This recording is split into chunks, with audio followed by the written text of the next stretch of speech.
Time to begin this morning. Sorry I'm running a little bit late, but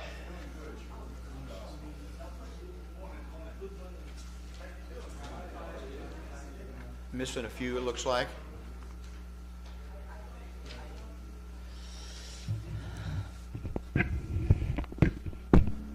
All right, let's have a word of prayer. We'll begin our class. Heavenly Father, we're grateful we can be here this morning, and we thank you so much for this opportunity. Help us to think clearly and honestly about your word and apply it to our lives. In Christ's name we pray. Amen. So we've come toward the end of our class on how to study the Bible here. It can go on, I mean, you see where we are here, it could go on a long time, but I'm not sure I want to do that, but now we're going to look at just thinking through a few issues. And I want to the purpose of what we're going to do this morning is to show people say, well, things are simple. Well, they are simple, but things are also not simple. Human beings can ask more questions than anybody could possibly answer, and they could bring up things that you will never believe anybody would ever bring up, and they have to, sometimes you have to decide what you think about it. That's one of the difficulties if your young man you know wants to be a preacher or an elder, I suppose. You have to realize that you're going to have to have answers for a lot of things that you think is right. That sometimes you're going to know that that's the right answer and there's not a lot of other things that are correct. Other times you're going to say, well, I think that's the right answer, but you're going to realize that maybe there's other possibilities that are correct, and you have to be open to that, to learn, to grow. And that takes some measure of wisdom, and I don't claim to have that, but I know that I'm smart enough to know that's the truth about it. Whether I can do it or not is another thing. So a lot of people know how to fly a plane. They've never done it, and they may not be very good at it because they may not even have arms for it. You know, people that are paralyzed can learn how to fly a plane. And so we have to recognize that. I don't know if that illustration even makes any sense, but you can't say that because this is the way it should be that, oh yeah, you're claiming you can do that. Well, I'm not claiming I can do that necessarily, but I do think it's important that you have to understand that. And I'll give you an illustration of this. So, you know, I went to school, these Bible professors for 4 years when I was a young man, really good men, not only morally, in character, but intellectually, and honest men, 2 or 3 of them particularly that I became close to, and I'm still close to them. They're in their 90s now.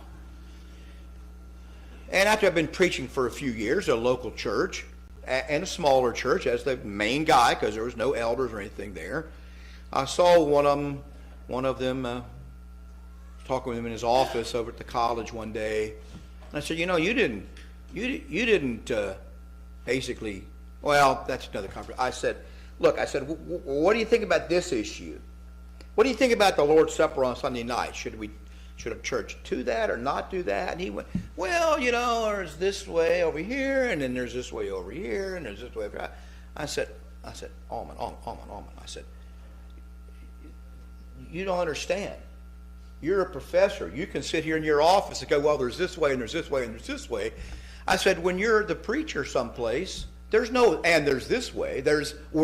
I said, local churches are either going to do something about that, or they're not going to do something about it. There's no middle ground there. There's no if, ands, or but. You're either going to do something, whatever that might be, or you're not going to do anything, whatever that might be. He looked at me like, well, I don't know. Yeah, okay. That's the difference between being a professor and being a preacher. And you see what I'm saying? This church is going to do something about most issues. Even if we do nothing, we're doing something. Right or wrong? It's the same way with your children. about raising your kids. Well, should you let them do this, let them do that? Well, you're going to make a decision about that even by not making a decision. You're making a decision. This is just the way life is. Are you always correct in those decisions? No, you're not. And that's why you have to try to get as much information you can. And sometimes as you get, the more time goes by, you realize, well, I was more right than I thought about that. Other times, well, I wish I'd have redone that a little bit. I wish I would have done something a little different. Okay. So anyway,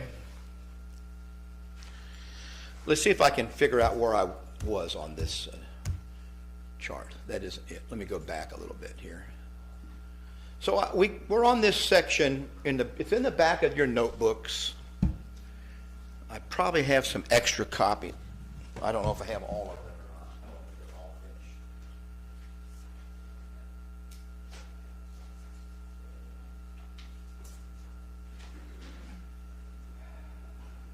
I don't have any extra right now. I'll get you one of these.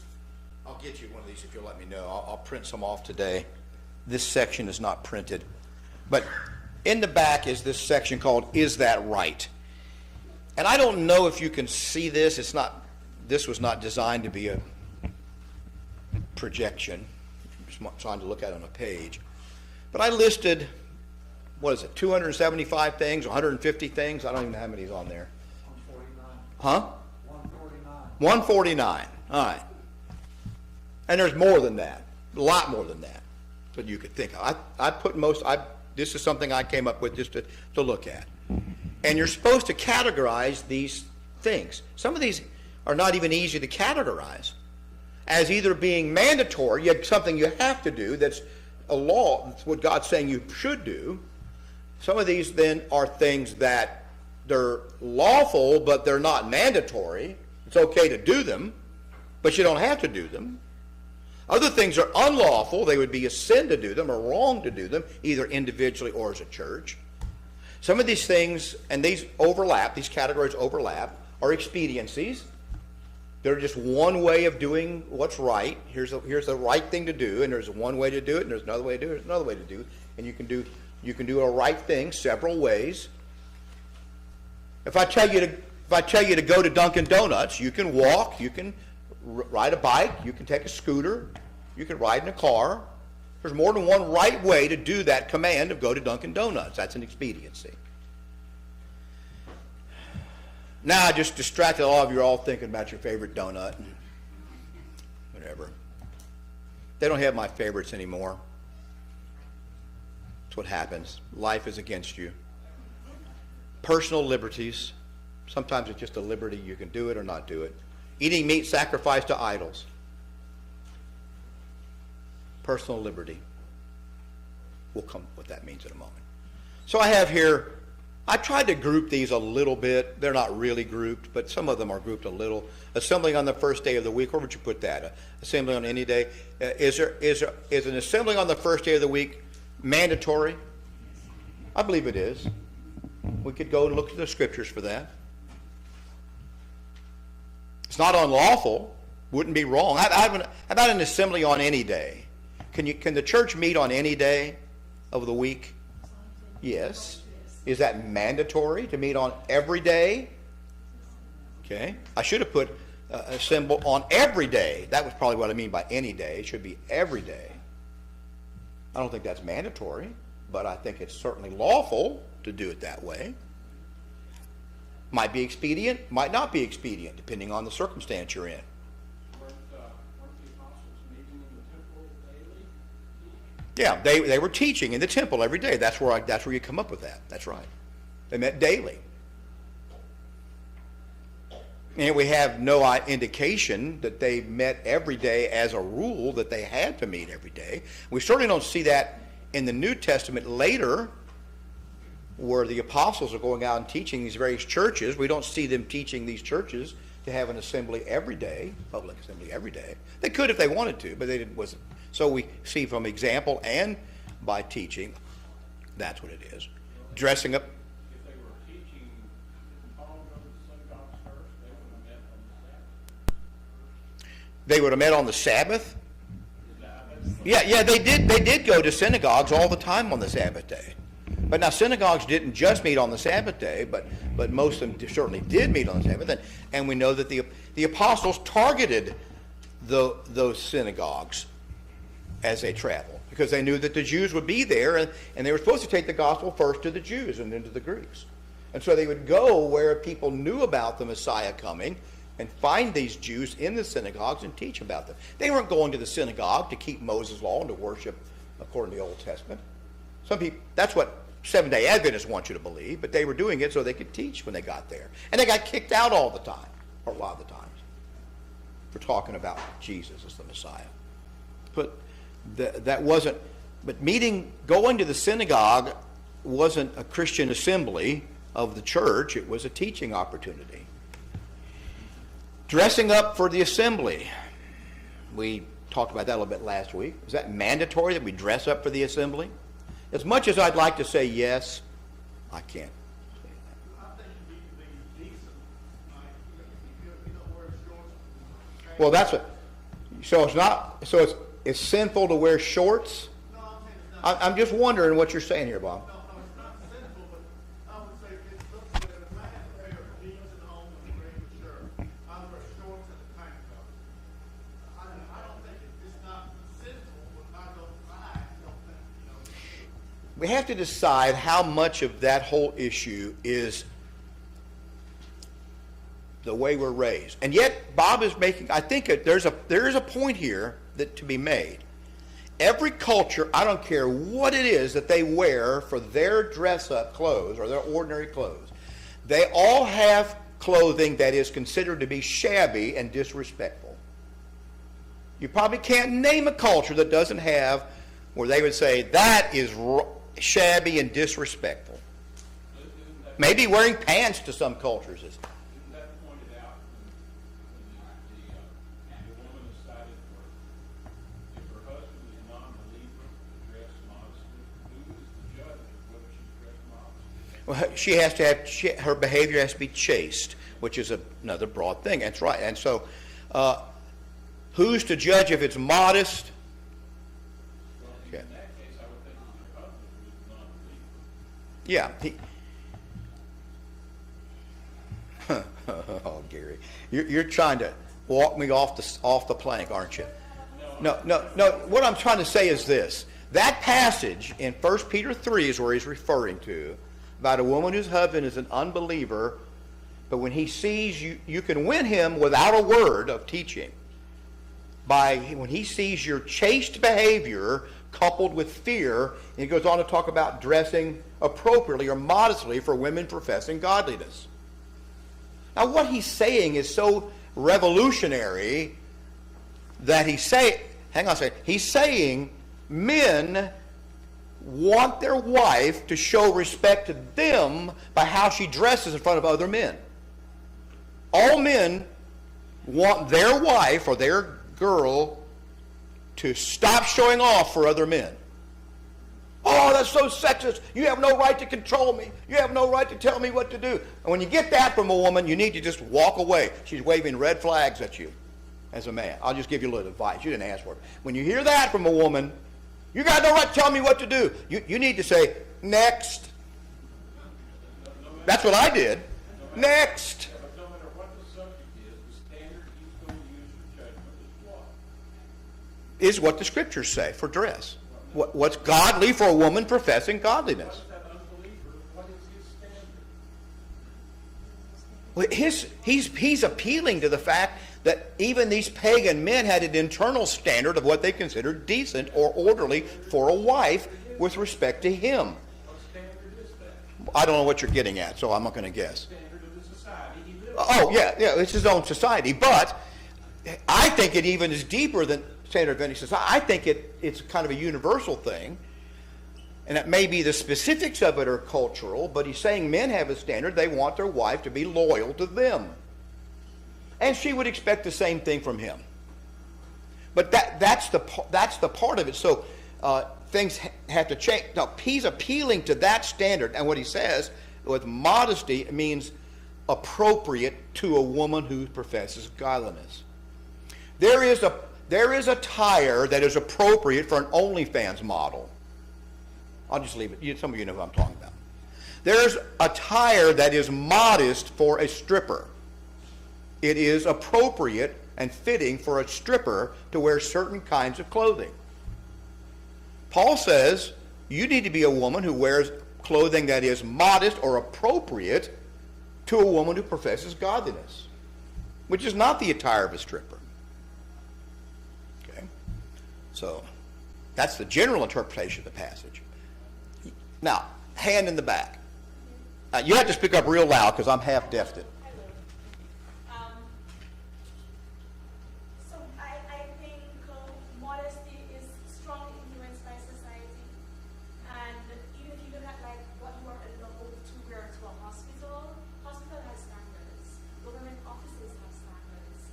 And there's some things you just wouldn't wear to those places because they're not considered appropriate. In the same way, beach wear is different from what you wear to work. Well, people say, yeah, you should wear appropriate clothing. So I'm going to the beach, so I can wear a straight bikini because it's appropriate for the beach. That's not the standard of the Bible. The standard of the Bible is appropriate for a woman professing godliness, not for a woman going to the beach. So when a woman goes to the beach, she still has to dress Modesty. to a standard of modest for a woman professing godliness when she goes to the beach. Okay? That's the point I'm making. Yeah. And now, society might change. I'm sorry, I interrupted you. Go ahead. Okay. Yeah, I think within us, the moment we leave home, we know whether or not it's something that society would deem modest as well. So I think, if we allow our conscience to guide us, and our heart is in the right place, then we would be dressed in what society, in the manner that may be deemed appropriate to society. Mike? Hang on one second. I'm trying to give a 2024 answer, and it's going to be the same one I gave in 1975 when I started preaching. So that's, women know what they're doing when they wear clothes that they wear. They can pretend that they don't know what they're doing or why they want to show their breasts, but they know. Okay? And you women need to face that fact. You know. And if you don't know, it's because you're naive and your mother just doing what your mother or somebody else, and you do find out. So men know what they're doing when they act the way they act around women. They know what they're doing. Whether they're explicitly intending that. You may get a result that you don't intend, but you know that gets you attention when you show your breasts or your behind or all kind of other things that you show. You know what you get attention. So don't tell me you don't know what you're doing. Now the question is, what should be your mindset as a woman who professes to be a godly woman who is serving the Lord? A sexual intent or not? And there's nothing in the Bible wrong with sex. Okay? Sexuality. But don't pretend that you don't know what you're doing. It's more complicated than that because it also depends on the maturity level. We could have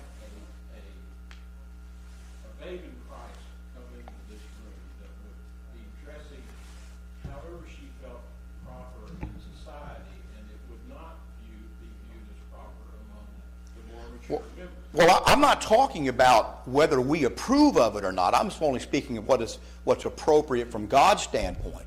You and I might approve things that people wear that are not appropriate, or we might disapprove of things that are appropriate. Church might. In our dealing with others, we need to be aware. Well, you need to be generous and cautious and gracious dealing with other people about this. I'm not saying that. I'm not talking about that. I'm not talking about judging somebody wrongly or cascading or shaming people. I don't believe in doing that. And I don't think the women here have ever seen me do that. Maybe they have. If they have, you need to tell me about it. Shame you for something like that. Because of what he's saying, there are different levels of understanding and maturity. But that doesn't mean that whatever somebody chooses to wear is correct. It may or may not be. If you come to my house, you drive by my house, and I'm out there riding around my lawnmower with tight little shorts on and no shirt driving around, what are you going to think? You might drive off the road in revulsion, Are you going to think that's clothing befitting an elder of the church? I don't think you would. Okay? Well, I have a right to wear whatever I want to. I'm a grown man. Well, I do. I'm a grown man. I know. Does that mean it is right? Having a right and being right are two different things. So you wouldn't think as a man that was appropriate, not because it's sexual, but it can be. See, women act like, and the thing is, well, women are not turned on, or excited about visual stimulation. That's ridiculous. They are. It's not the same way as men, but it's true. Is it appropriate for men to walk around half-dressed? I don't think so. Our society says it is. Yes. But I don't think that it is. Huh? We have to admit that even those who profess godliness are influenced by the standards of our society. We're very much influenced by it. And Yeah. if you looked at what would have been acceptable in 1898, it's not the same as what is acceptable in 1998. Now, And there's a great deal of difference between them. right. Now you see how every one of these 149 issues is going to be in a class. How many years is that? 3 years? I don't think we're going to do that. And probably more than one class. But I don't want to go there. But the point is, the Bible's going to point you most of the time to a principle that you have to apply as to understand what it is that befits a woman. I told this story before, but I'll tell you this story. So I met this young lady. My wife and I were young then. I was in my 20s probably, mid to late 20s. We met a young lady who came to church or was in the neighborhood somewhere, and she was raised with no religion at all, and she began to come to church. And so my wife and I go over to her house and to her little trailer, study the Bible with her.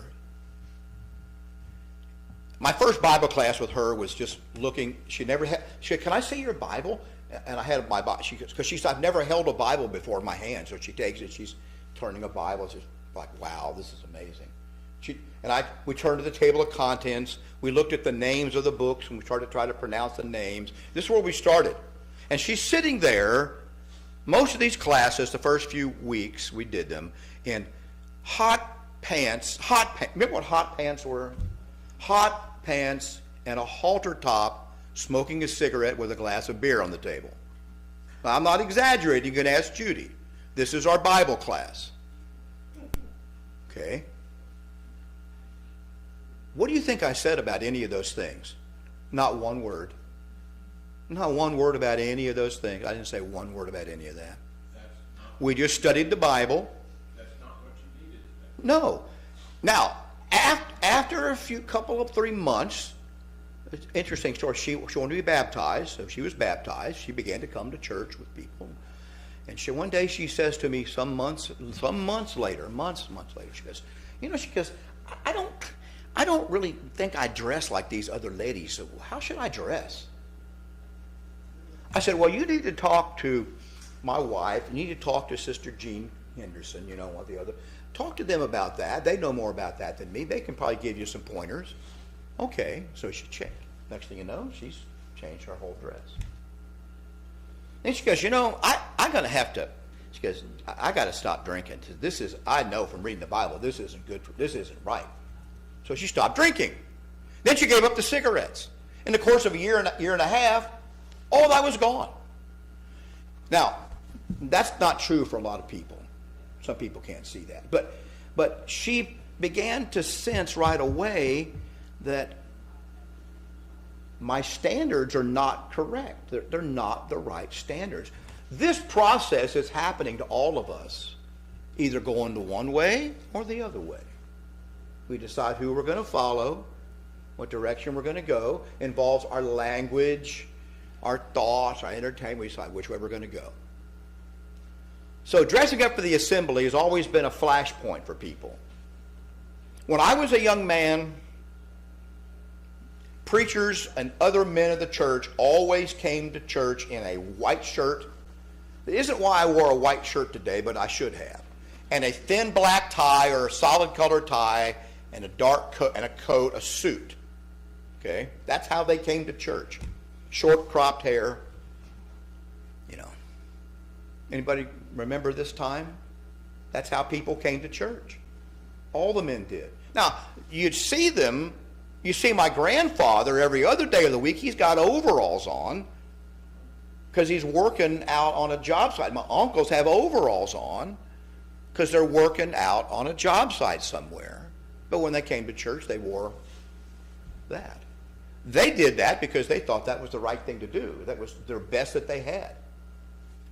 Their clothes were not as good. See, people say, well, I think we should dress up for church. You should wear your best for church. Okay, wear your best for church. The people of this audience, most of you men can afford a tuxedo for church. You want to give your best? You can all afford a tuxedo. You don't have a tuxedo, but you can afford a tuxedo. You could just go buy one. You can wear it every week. You can afford a tuxedo if you want to. If you want to dress your best. What you mean is the best within what I want to do. Or does it mean the best of what you have? See, that's another nebulous concept, where the best that you have. But that's all. What is the best you got? That's all in people's, what they think, that's not what the Bible says. Well, I'm not saying that. The rule you should wear your best is extrapolated from some scriptures about, well, you wouldn't go before any other, your boss dressed like that. You wouldn't come before your boss, or you wouldn't go to a wedding, and you hear all these art. You wouldn't go to a wedding. You wouldn't go to a funeral dressed like that. Well, the trouble is, in 2024, yes, they do come to weddings and funerals dressed like that. They come to breakfast at the motel, a nice motel, in their pajamas. I've seen them come down in their underwear and wrap a blanket around them. They just pulled the sheet off the bed and wrapped the blanket around and came down to breakfast. So there are no standards of what's the best.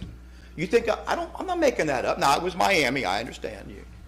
A lot of things are in Miami. They're not here, but We huh? had students come to school in pajamas, Sure, and they can afford other things, but they just. that's what they want to wear. Now, And slippers. this is flip-flops, slippers. Yeah. These are statements. These are statements you're making. You're making a statement about yourself, whether you like it or not, whether you intend to or not. I'm making a statement about myself. I got on brand new shoes. I got on a pinstripe suit. I got on a really traditional power tie. This is a power tie. Do you know that? What statement is that making to you? Got a haircut the last couple of weeks or so? What am I saying? Well, I'm saying something.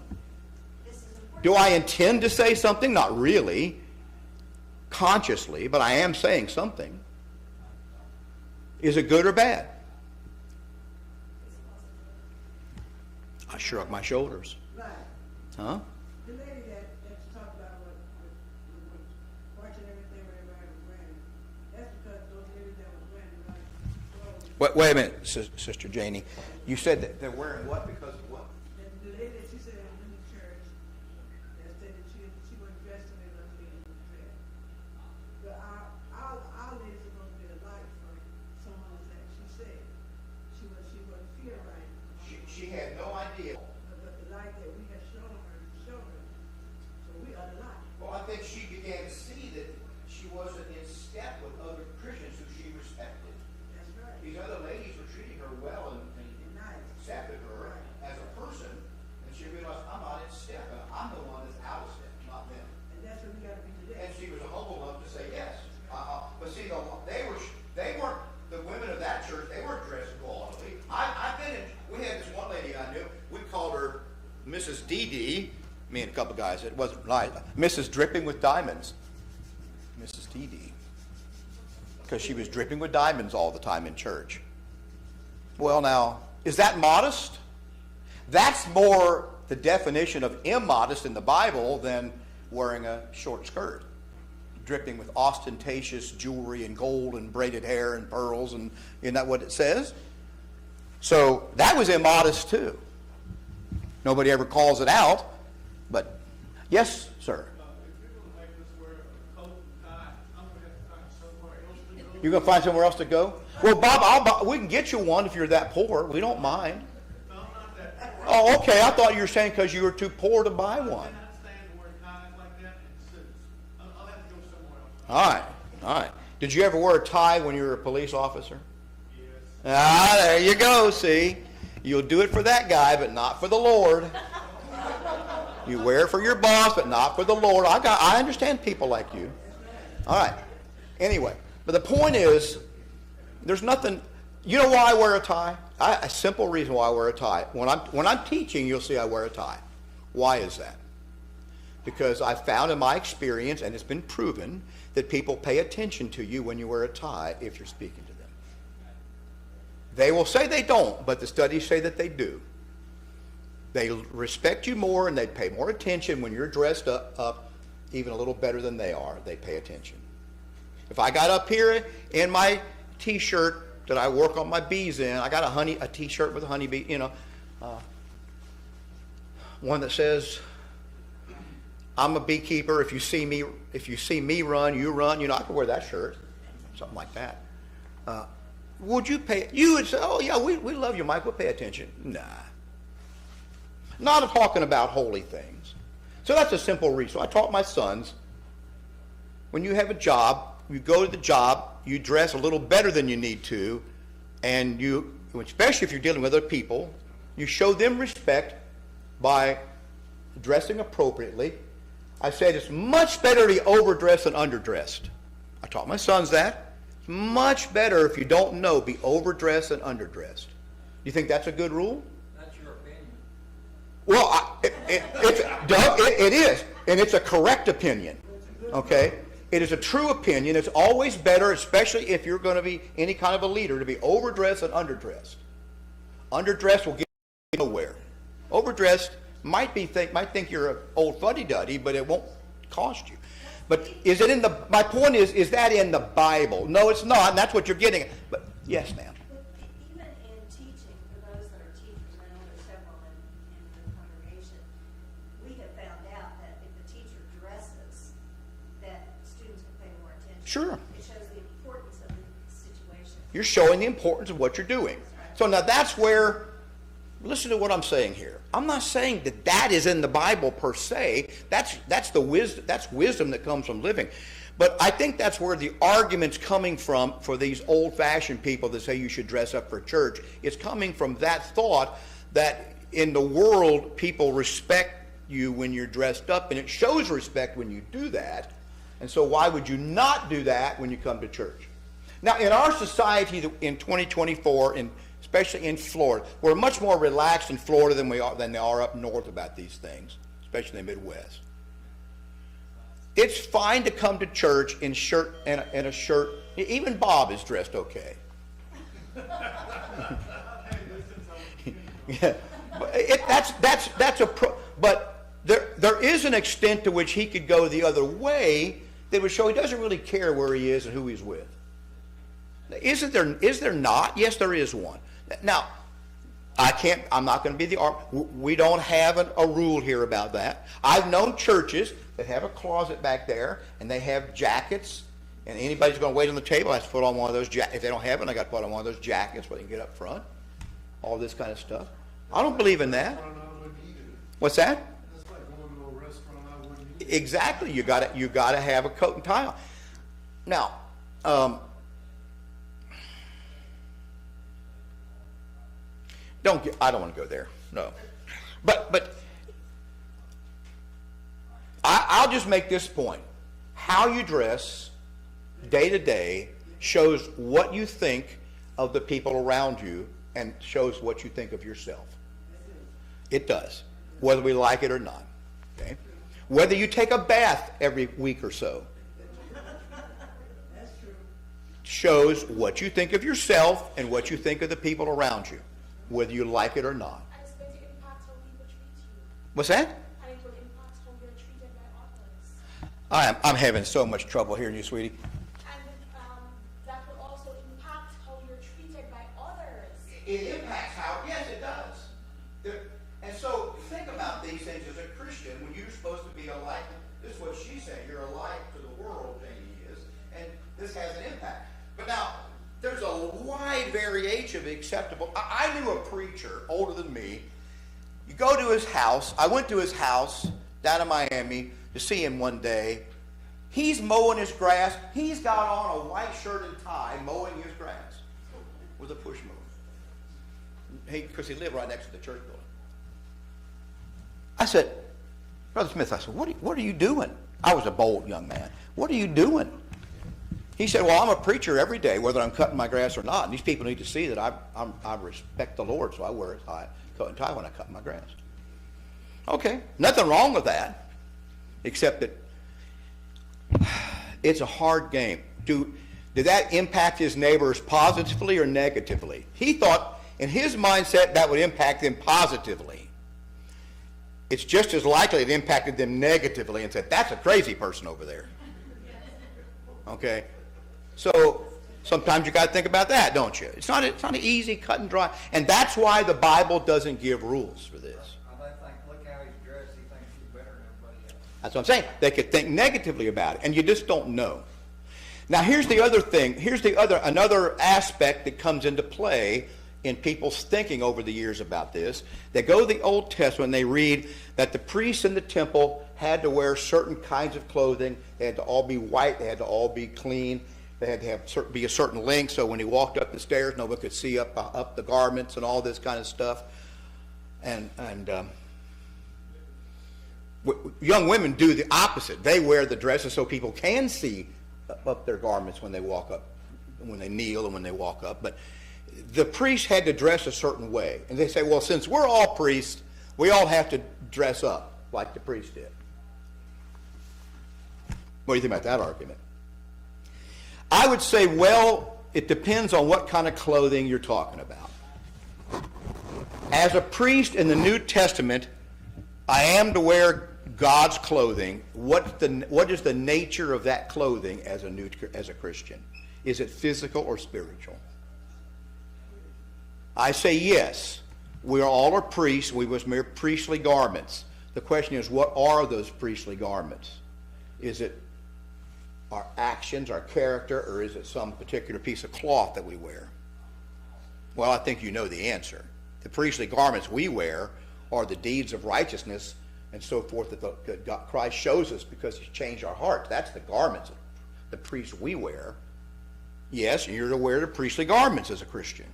What are they? That's the question. Where is the scripture where it talks about if the person comes in shabby clothes? James 2. It doesn't say it's great for the person to... He's saying in James 2 that if somebody comes into your assembly and he's not dressed well, that you mistreat him because of his lack of riches, whereas you treat the rich man better. He's not advocating wearing shabby clothes, but he is saying that we should not disrespect each other because people are poor or don't dress as well. I remember in Tampa, a church I was at there for a while, especially the first one. That's a long story, but when I first moved to Tampa, there's a church full of young people. We met in an area where there's a lot of trailer parks around there, and a lot of college-type age kids and older were there in the church.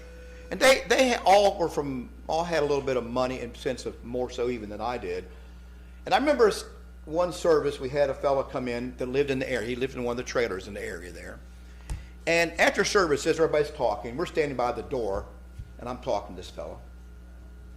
And I see him he's just looking at all the people, all friendly, all talking. And whatever it was he asked me told me what he was thinking. He was thinking, do I fit in here? Look at me. He had on like a work shirt, a pair of work pants. Do I fit in here? And his mind, the answer was, no, I don't fit in here.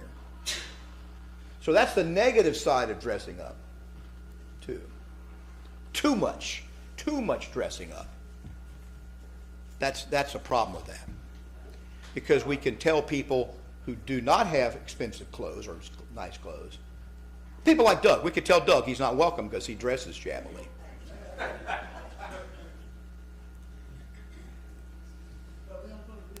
So you could, it's not an easy issue. It takes judgment, discernment, good heart to figure some of these things out. Yes, ma'am. Because he's dressed like that, we're supposed to mistreat him. We're not supposed to mistreat him. No, we're supposed to be sympathetic toward Doug because he's dressed like that. Let me get this to this close. Huh? It is a better shirt they had on last week, though. See, we're making progress. This is not cute dressing, I don't think. I got a problem with it. I'm just cheesing, by the way. You hope you understand. I'm going tonight.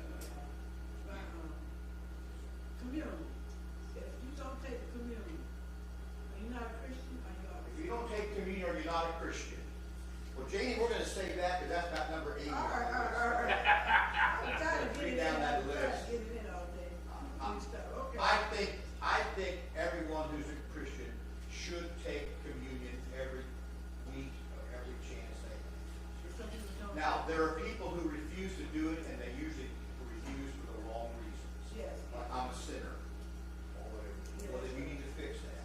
Okay. If there's a sin that you're committing that keeps you from taking communion, you need to stop sinning and seek forgiveness and keep taking communion. That's the short answer. Yeah, that's true, that's true. I don't attack or condemn people for that because it's a conscience matter, but I think that's the answer. All right, I'm just teasing Doug. He knows that. Any other comment? We had to stop here. Everyone sins, but that still doesn't mean you should remember Christ's death, burial, and Right. resurrection. Right. You should seek forgiveness if you think you've sinned. That's right. Okay. Thank you very much for listening today. I appreciate it, and we will pick this up again next week.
What's up, buddy?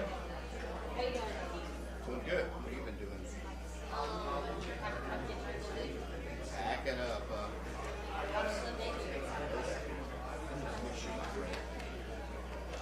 You enjoy being in Hawaii? I know you will.